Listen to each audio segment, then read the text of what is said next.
Thanks again for joining us. We come back with some more breaking news that we are following for you about the mayor of New Orleans. We are learning that the New Orleans mayor, LaToya Cantrell, indicted by federal grand jury following a lengthy corruption investigation. So here is what we know of this. Mayor LaToya Cantrell of New Orleans was charged today with going to criminal lengths to carry out a cover-up of a romantic relationship with a city police officer who had been assigned to protect her, prosecutors allege.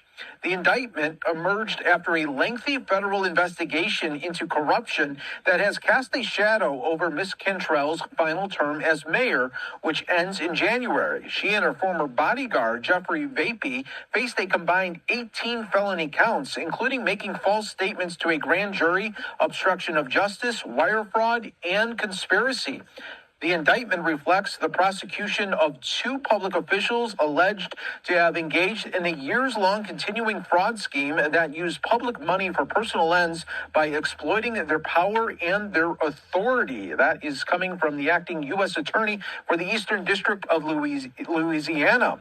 They perpetuated that fraud scheme, he added, by taking steps to keep individuals silent, to deceive subordinates, and to obstruct investigations into their relationship, including one conducted by a federal grand jury. Ms. Cantrell's lawyer confirmed the indictment but did not immediately comment on its contents. Mr. Vapey's lawyer did not immediately respond to a message seeking a comment. Mr. Vapey was already charged over a year ago with prosecutors accusing him of defrauding taxpayers when he was paid more than $7,000 for appearing to be on duty while he was spending personal time with the mayor.